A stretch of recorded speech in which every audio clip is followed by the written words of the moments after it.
Bonjour, chers frères et sœurs, bonjour. Je voudrais me présenter d'abord, je suis le frère Bertrand Munyungi. Aujourd'hui, je fais cette vidéo, aujourd'hui, nous sommes dimanche 20 septembre 2020. Et la raison pour laquelle j'ai décidé de faire cette vidéo, c'est parce que il y a quelque chose de spécial que le Seigneur a fait en ce jour. Il y a quelque chose de particulier qui vient de faire et qui est prophétique. C'est pourquoi nous avons décidé de faire cette vidéo aujourd'hui. Donc, aujourd'hui, nous célébrons la fête des trompettes. Les Juifs sont en train de célébrer la fête des trompettes. Et 10 jours plus tard, ça sera la célébration du grand jour des expiations. Tout ça, c'est prophétique. Ce sont des fêtes que Dieu avait données à Israël, mais qui étaient prophétiques et spirituelles. Dieu leur avait donné cette fête. Et le Christ avait marqué les 4 premières fêtes. Il avait marqué la fête de la Pâque, la fête des pains sans levain, la fête des prémices et la fête de la Pentecôte.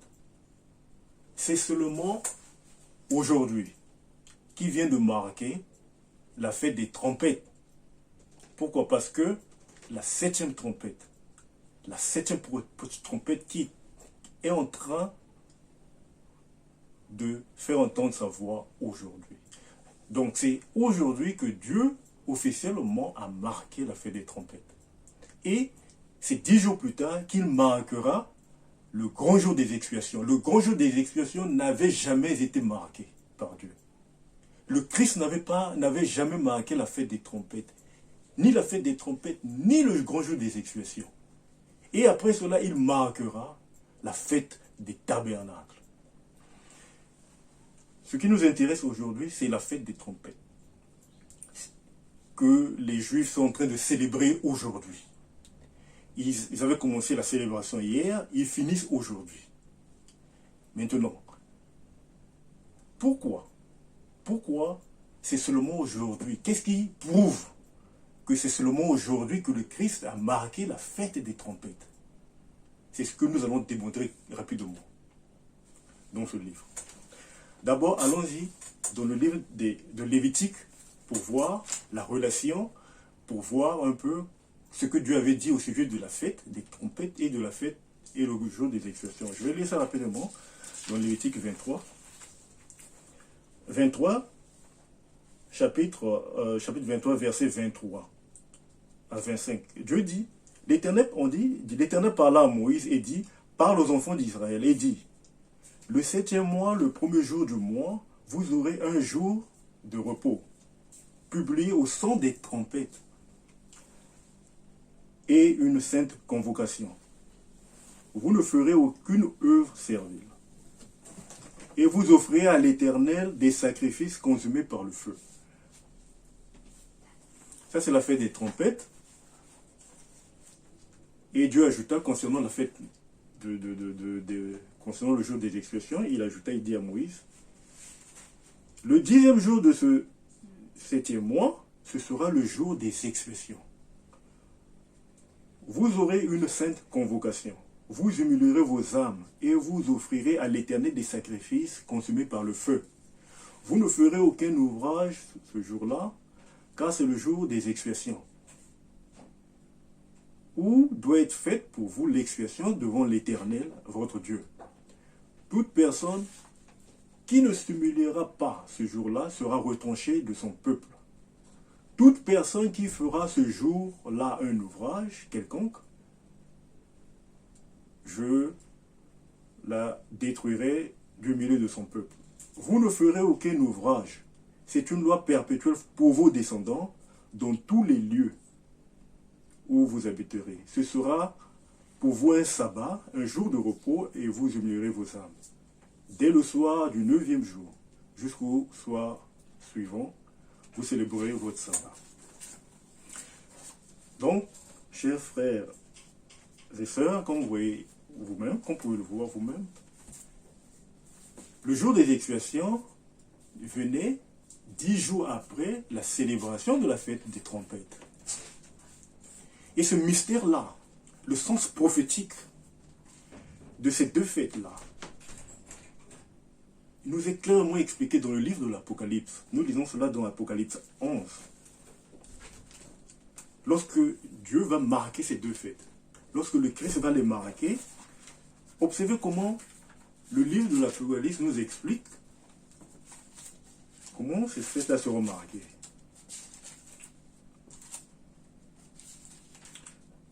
Dans l'Apocalypse 11, versets 15 à 19, nous voyons le lien entre les deux fêtes. Le lien entre les deux fêtes, ce qui va se passer et comment le Seigneur Jésus va les marquer. Ça, c'est selon le témoignage des Saintes Écritures. Parce qu'il va les marquer lors de sa seconde venue. Et c'est le livre de l'Apocalypse qui explique la seconde venue du Seigneur. Le Christ avait marqué les 4 premières fêtes lors de sa première venue. Maintenant, concernant les 3 dernières fêtes, il les marquera lors de sa seconde venue. Donc, pour voir comment il les marquera, il nous faudrait jeter un regard dans le livre de l'Apocalypse, qui nous relate les événements du temps de la fin. Et concernant le témoignage des Saintes Écritures, vous observez vous-même comment le Seigneur va les marquer. Les deux fêtes, la fête des trompettes et le jour des expiations. C'est dans Apocalypse 11, versets 15 à 19. On lit ceci.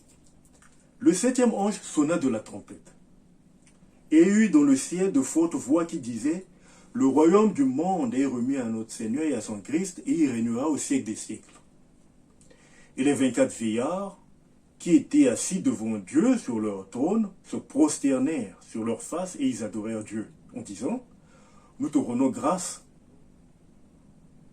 Seigneur Dieu Tout-Puissant, qui est, qui était et qui vient,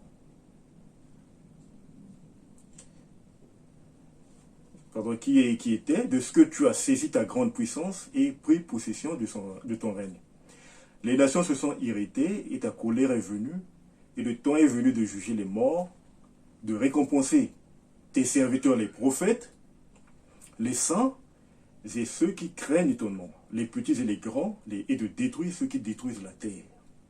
Et le temple de Dieu dans le ciel fut ouvert, et l'arche de son alliance apparut dans son temple, et eut des éclairs, des voix, des tonnerres, un tremblement de terre et une forte grêle. Comme vous pouvez le voir vous-même, on nous parle de l'ouverture du temple qui est dans le ciel, après le son de la 7e trompette.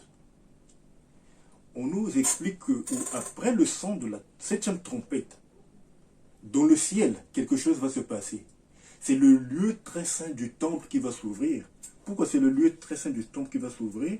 Parce qu'on nous parle de l'arche de l'alliance qui va apparaître dans son temple. C'est le lieu très saint. Donc c'est entre le lieu saint et le lieu très saint. Cette porte-là va s'ouvrir et le Seigneur entrera par cette porte. Il ira dans le lieu très saint. Or, cette porte-là ne s'ouvre qu'au grand jour des expiations. Donc, ici, c'est la manifestation, c'est lors de la célébration du grand jour des expiations. C'est lorsque sur la terre, lorsqu'on va célébrer le grand jour des expiations, que cet événement-là aura lieu dans le ciel. Puisque sur la terre, il n'y a pas de temple. Il n'y a plus de temple dans Jérusalem. Donc, le temple-là, dont il est question, c'est le temple qui est dans le ciel, c'est comme la Bible dit. Et le temple de Dieu dans le ciel fut ouvert. Et c'est là où le Seigneur, en tant que souverain sacrificateur, à la manière de Melchisedec, entrera dans le lieu très saint pour faire la purification des péchés du peuple. Ça, c'est selon le témoignage des Saintes Écritures. Mais il y entrera après, 10 jours plus tard, 10 jours après, la célébration de la fête des trompettes. Donc, quand la 7e trompette se fait entendre, ce n'est pas automatiquement que le Seigneur entrera dans le temple. Il faut attendre 10 jours. 10 jours plus tard, c'est là où ce passage d'Apocalypse va s'accomplir. Le Seigneur entrera dans le temple qui est dans le ciel, dans le lieu très saint. Mais la septième trompette va se faire entendre quand? Lors de la fête des trompettes. Lorsque, donc aujourd'hui, au moment où nous parlons, les Juifs sont en train de célébrer la fête des trompettes. 10 jours plus tard, ils vont célébrer le grand jour des expiations. Donc, le Seigneur va marquer le grand jour des expiations quand il entrera dans le lieu très saint du temple céleste. C'est là où il marquera le grand jour des expiations. Maintenant, il va marquer la septième trompette. Quand? Nous pensons que c'est maintenant, c'est aujourd'hui, qui vient de marquer la fête des trompettes. Pourquoi nous disons cela? Parce que nous croyons que ce que nous allons donner maintenant, ce que nous allons enseigner maintenant, en fait, c'est cela la septième trompette. Nous allons démontrer cela. Peut-être dans d'autres vidéos qui vont se suivre. Nous allons essayer d'un peu d'expliquer cela, que c'est cela la manifestation de la septième trompette.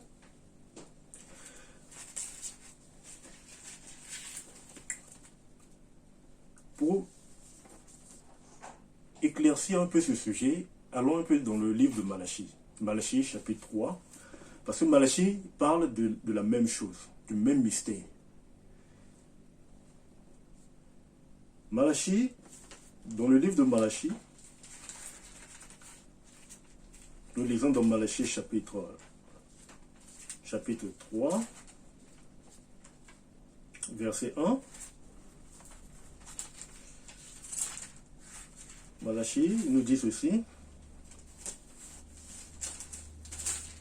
Malachie chapitre 3, verset 1 à, on va dire jusqu'à 5. C'est le Créateur, c'est l'Éternel qui parle. Voici, j'enverrai mon messager. Il préparera le chemin devant moi. Et soudain entrera dans son temple le Seigneur que vous cherchez. Et le messager de l'alliance que vous désirez, voici, il vient, dit l'Éternel des armées. Qui pourra soutenir le jour de sa venue? Qui restera debout quand il paraîtra? Car il sera comme le feu du fondeur, comme la potasse des foulons. Il s'assiera, fondra et purifiera l'argent. Il purifiera les fils de Lévi. Il les épurera comme on épure l'or et l'argent. Et ils présenteront à l'Éternel des offrandes avec justice. Alors l'offrande de Juda et de Jérusalem sera agréable à l'Éternel, comme aux anciens jours, comme aux années d'autrefois. Je m'approcherai de vous pour le jugement, et je me hâterai de témoigner contre les enchanteurs et les adultères, contre ceux qui jurent faussement, contre ceux qui retiennent le salaire du mercenaire, qui oppriment la veuve et l'orphelin, qui font tort à l'étranger et ne me craignent pas, dit l'Éternel des armées. Amen. Donc, Malachie, dans le livre de Malachie, on lit ceci encore. Dieu dit, voici j'enverrai mon messager. Il préparera le chemin devant moi. Et soudain entrera le Seigneur, soudain entrera dans son temple le Seigneur que vous cherchez. Nous voyons que, en fait, ce que Malachie 3.1 nous dit ici, c'est la même chose que le livre de l'Apocalypse nous raconte dans Apocalypse 11, 15 à 19. C'est la même chose.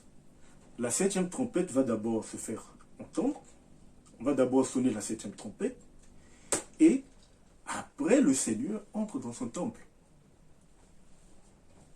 Donc, le Seigneur entre dans le temple, dans le lieu très saint du temple, après le son de la septième trompette. Et il y entre au grand jour des expiations. La façon dont Malachie nous décrit l'entrée du Seigneur dans son temple, c'est la même chose. Il dit, il entrera, il va purifier. Donc, ça c'est... On sait qu'il purifie, c'est le sacrificateur qui fait la purification. Donc, le Seigneur entre comme sacrificateur. C'est ce que Malachie nous dit. Il entre comme sacrificateur et il s'assoit sur son trône. Donc, il devient en même temps roi et sacrificateur. C'est exactement ce que le livre de l'Apocalypse nous dit. C'est-à-dire que le livre de l'Apocalypse nous dit qu'après le son de la septième trompette, le Seigneur reçoit la domination. C'est-à-dire qu'il devient roi des rois. Et Seigneur des seigneurs, il reçoit ce pouvoir-là dans le lieu très saint du temple. Donc il devient en même temps sacrificateur parce que dans le lieu très saint, il doit faire la purification des péchés. Et il devient roi. Donc roi et sacrificateur au même moment. Voilà le grand mystère. Donc, dans le lieu très saint du temple, le Seigneur va entrer comme sacrificateur. Mais quand il y entre, il reçoit la domination dans le lieu très saint. Donc il devient en même temps roi et sacrificateur et grand prêtre.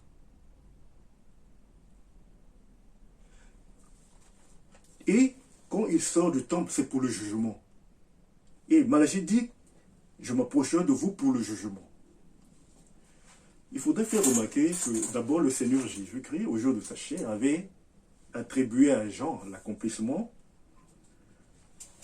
de cette prophétie. Et le Seigneur avait dit que c'est Jean qui est le messager dont il était question ici dans Malachie, chapitre 3, verset 1. Mais lorsque nous étudions, lorsque nous méditons encore cette prophétie, nous constatons qu'il est question du précurseur de sa seconde venue, celui qui doit sonner la septième trompette. Donc, le précurseur de la seconde venue de Christ viendra d'abord et il fera quoi? Il va sonner la trompette, il va donner l'avertissement. Et alors, on aura dans son temple le Seigneur que vous cherchez ou que nous cherchons. Et il viendra, quand il aura fini son service ou son œuvre dans le lieu très saint, il sortira pour juger. Et c'est là où il y aura l'enlèvement de l'Église. Donc, voilà un peu le message que j'avais à partager avec vous. Aujourd'hui, Dieu a marqué officiellement le jour des trompettes parce que nous allons le démontrer dans la prochaine vidéo que c'est parce que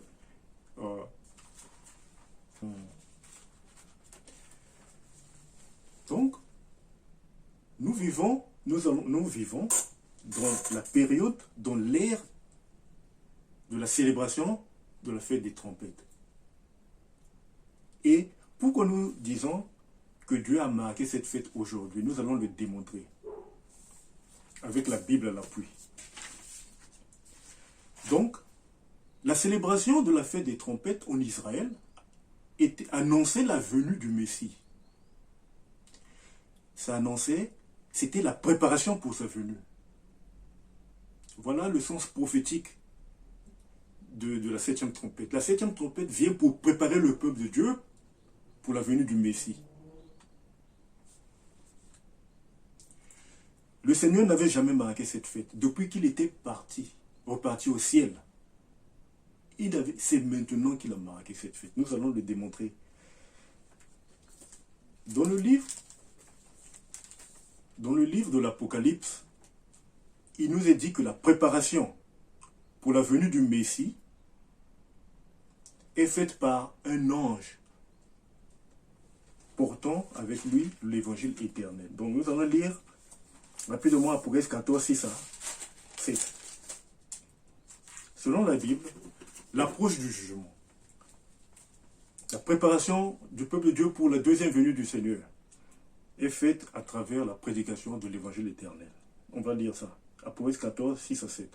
Je vis un autre ange qui volait par le milieu du ciel, ayant un évangile éternel, pour l'annoncer aux habitants de la terre, à toute nation, à toute tribu, à toute langue et à tout peuple. Il disait d'une voix forte, craignez Dieu et donnez-le gloire, car l'heure de son jugement est venue. Et adorez celui qui a fait le ciel et la terre et la mer et les sources d'eau. Ici, nous voyons qu'un ange, ayant avec lui un évangile éternel,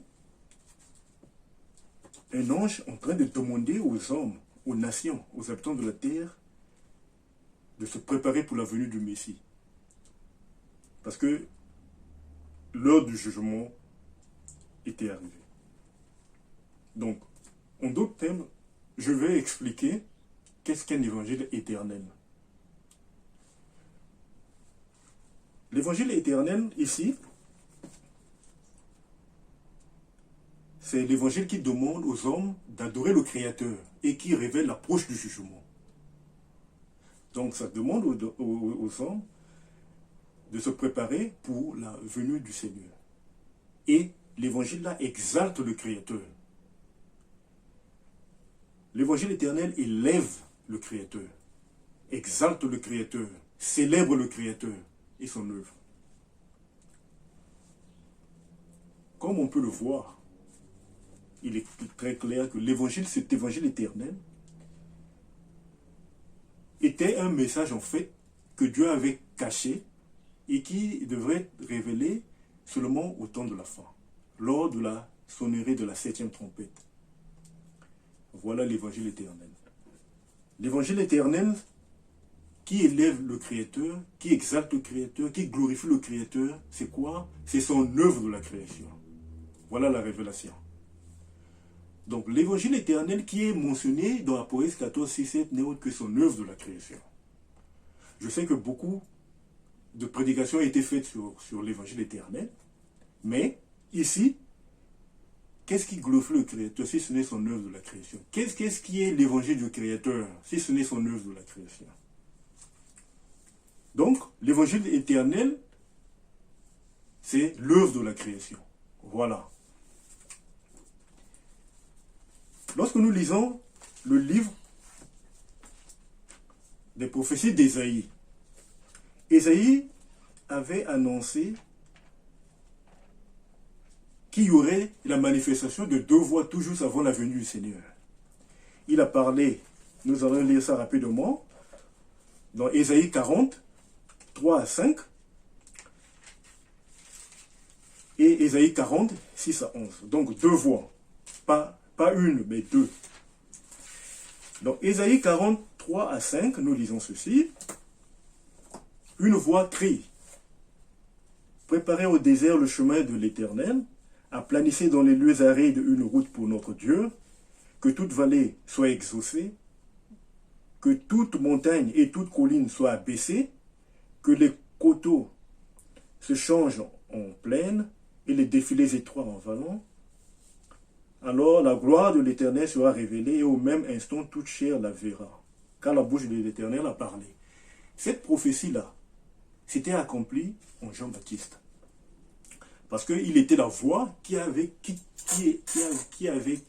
préparé la venue du Seigneur en criant dans le désert. C'est lui qui criait dans le désert, Jean-Baptiste. Donc le signe qu'Ésaïe nous avait donné pour identifier le précurseur de la première venue du Seigneur était qu'il devait crier dans le désert. Et c'est Jean-Baptiste qui a accompli cela. Dans le Nouveau Testament, on nous dit que c'était Jean-Baptiste. Lui-même, quand on lui demanda « Qui étais-tu » Qui es-tu? La réponse qu'il donna, c'était l'accomplissement d'Ésaïe, ce passage biblique, la voix qui crie dans le désert, comme Ésaïe l'avait dit. Mais comme le Seigneur avait prévu revenir dans le monde, il devrait y avoir une préparation avant sa seconde venue. Et cette préparation-là devrait avoir lieu lors de la manifestation de la seconde voix qu'Ésaïe a prophétisée et que nous lisons ici. Ésaïe 40, 6 à 11. Je vais lire ça rapidement.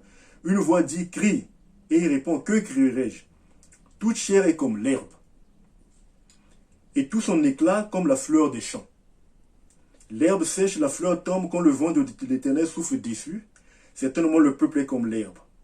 L'herbe sèche, la fleur tombe, mais la parole de notre Dieu subsiste éternellement. Monte sur une haute montagne, Sion, pour publier la bonne nouvelle. Élève avec force ta voix, Jérusalem, pour publier la bonne nouvelle. Élève ta voix, ne crains point. Dis aux villes de Juda, voici votre Dieu. Voici le Seigneur l'Éternel vient avec puissance, et de son bras il commande. Voici, le salaire est avec lui, et les rétributions le précèdent. Comme un berger, il paîtra son troupeau, il prendra les agneaux dans ses bras, et les portera dans son sein. Il conduira les brebis qui allaitent. Amen. Donc, ici, on nous parle d'une autre voix qui identifie l'herbe à la chair, qui annonce la venue du Seigneur pour le jugement, mais en identifiant l'herbe à la chair. Et Jean-Baptiste n'était pas cette voix. Jean-Baptiste était la première voix qui cria dans le désert. Ici, c'est une autre voix qui annonce la venue du Seigneur, mais en proclamant que toute chair est comme l'herbe. Voilà comment on l'identifie, selon Isaïe.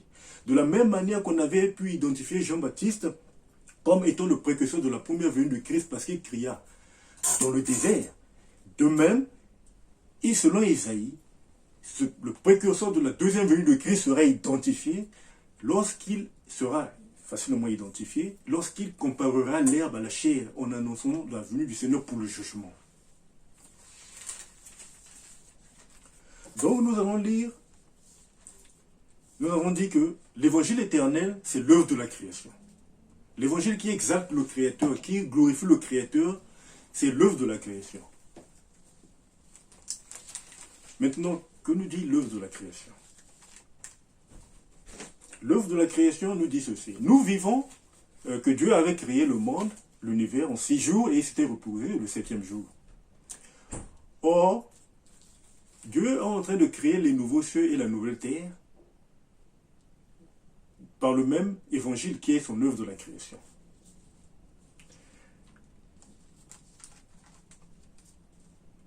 Donc, Jean, le rédacteur du livre de l'Apocalypse, avait vu un mystère. Il avait vu une période de 1000 ans venir sur la terre après que les oiseaux et les animaux avaient mangé de la chair à Armageddon.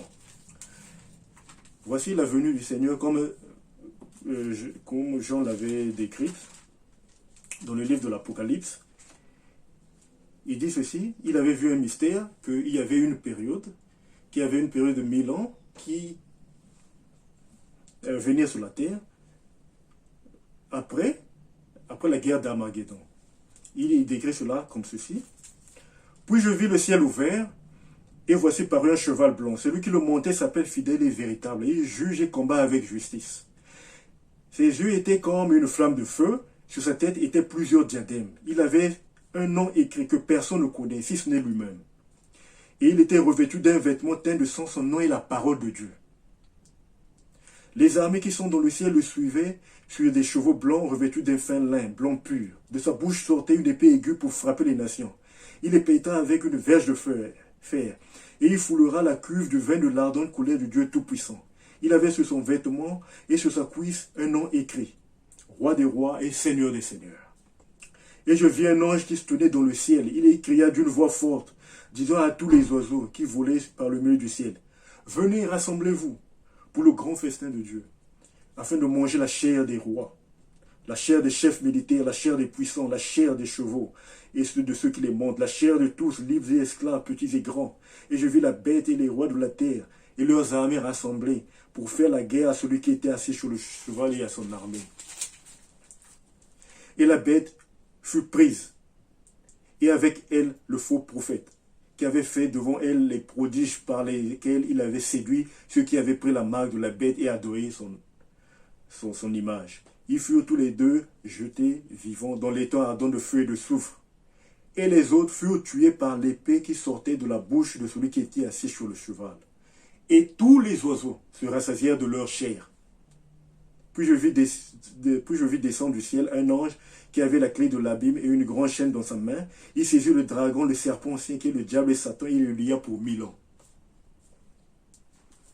Donc, en fait, Jean avait vu un mystère, c'est-à-dire que les oiseaux du ciel avaient mangé, selon sa vision. Selon Jean, ils mangeront, les oiseaux du ciel mangeront de la chair lors de la guerre d'Armageddon. Quand le Christ paraîtra du ciel, il nourrira les animaux de la terre, de la chair. Et il y aura, après cela, une période de 1000 ans qui viendra soudainement sur la terre. Or, cette constatation n'est autre que ce que nous dit le livre de la création, la Genèse. La Bible nous dit ceci, qu'au 6e jour, à la fin du 6e jour, Dieu avait dit ceci, nous disons cela dans Genèse 1:30, il avait nourri les oiseaux du ciel et les animaux de la terre, par de l'air, nous allons dire ça. Et à tout animal de la terre, et à tout oiseau du ciel, et à tout ce qui se meurt sur la terre, et en soi un souffle de vie, Je donne toute herbe verte pour nourriture. Et cela fut ainsi. Dieu vit tout ce qu'il avait fait, et voici cela était très bon. Ainsi il y eut un soir et un matin, ce fut le 6e jour. Ainsi furent achevés les cieux et la terre et toute leur armée. Dieu acheva au 7e jour son œuvre qu'il avait faite, et il se reposa au 7e jour de toute son œuvre qu'il avait faite. Dieu bénit le 7e jour. Et il le sanctifia parce qu'en ce jour, il se reposa de toute son œuvre qu'il avait faite, qu'il avait créée en la faisant. Voilà ce que la Bible dit. Donc, la Bible nous dit ceci, que après que les oiseaux du ciel avaient mangé de l'herbe à la création, il y avait eu une période d'un jour venir sur la terre. Et cette période-là, c'était le sabbat, le 7e jour de la création. Or, le livre de l'Apocalypse nous décrit la même chose. Vous remarquez que 1000 ans représentent un jour devant Dieu. 1000 ans représentent un jour devant Dieu. Et la Bible nous dit ceci, que après que les oiseaux mangeront de la chair, il y aura une période de 1000 ans venir sur la terre. Donc, une période de 1000 ans viendra sur la terre après que les oiseaux mangeront de la chair. Or, dans le passé, c'était un jour qui était venu après que les oiseaux avaient mangé de l'herbe. Ce qui veut dire que selon le même évangile, c'est-à-dire selon l'évangile éternel, qui est l'œuvre de la création, l'herbe n'est autre que de la chair. C'est-à-dire que l'herbe, c'est la chair, c'est la même chose. Dans l'ancienne œuvre de la création, dans l'ancienne Genèse, ils avaient mangé de l'herbe, les oiseaux du ciel. Dans la nouvelle Genèse, ça sera la chair. Ça veut dire que toute chair comme l'herbe. Voilà. Et cette signification-là nous est donnée de l'herbe, et que l'herbe n'est autre que la chair, pour convaincre le monde sur la venue du Seigneur pour le jugement. Pour convaincre le monde sur le retour de Christ à Armageddon. Nous repartons encore dans Isaïe 40. Isaïe nous donne le signe pour reconnaître le précurseur de la deuxième venue de Christ. Isaïe dit, une voix dit, crie.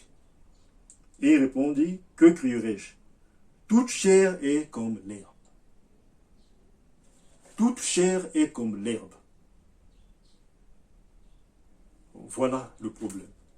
Le signe est là.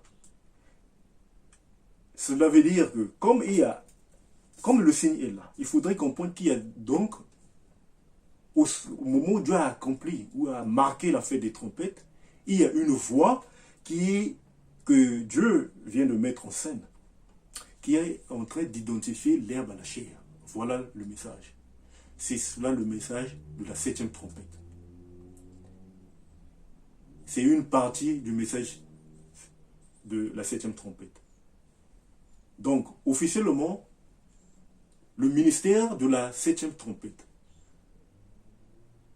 vient de commencer lors de la célébration de la fête des trompettes. Donc, c'est en mettant en scène son messager que le Christ a marqué la fête des trompettes. C'est une voix. Ce messager-là, c'est la deuxième voix qu'Ésaïe avait prophétisée. Cette voix-là qui devrait identifier l'herbe à la chair, qui devait dire que toute chair est comme l'herbe. Et, voyez vous-même, c'est parce que Genèse 1:30 c'est parce que Apocalypse 19, 21 sera l'accomplissement de Genèse 1:30. Dans le livre de la Genèse, Dieu avait nourri les animaux et les oiseaux d'herbe. Dans le livre de l'Apocalypse, il les nourrira de la chair. Voilà le message que j'avais à partager avec vous, chers frères et sœurs. Donc, sachez-le, toute chair est comme l'herbe. Nous vivons déjà, les habitants de la terre, à partir du 20 septembre 2020, sont en train de vivre déjà dans la période de l'accomplissement de la prophétie d'Ésaïe 46 à 11. Toute chair est comme l'herbe. Et Ésaïe 46 à 11 nous parle carrément d'un conflit entre la parole de Dieu qui doit triompher sur la chair. La Bible dit que l'herbe sèche, la fleur tombe, quand le vent de l'Éternel souffle dessus. Certainement le peuple est comme l'herbe sèche, la fleur tombe, mais la parole de notre Dieu subsiste éternellement. Et cette parole, c'est le Christ. Nous avons vu qu'à Armageddon, dans Apocalypse 14, 19, il vient comme la parole de notre Dieu. Dans sa venue, on lui dit que son nom était la parole. Je vais relire ça. La Bible dit que, je vais lire un peu cela, et Apocalypse 19, 13, et il était revêtu d'un vêtement teint de sang, son nom est la parole de Dieu. Donc, chers frères et sœurs, comme vous l'avez vu vous-même, donc c'est cela le message. Nous allons continuer avec une autre vidéo, avec les prochaines vidéos, pour expliquer, aller entrer un peu en profondeur de l'évangile éternel, pour essayer de voir qu'est-ce que l'évangile éternel. Nous avons vu que c'est d'abord l'œuvre de la création, parce que c'est là où nous avons puisé l'enseignement, nous permettant à identifier l'herbe avec la chair. Donc vraiment, merci pour votre attention, merci d'avoir suivi la vidéo, que le Seigneur vous bénisse et à très bientôt. Merci.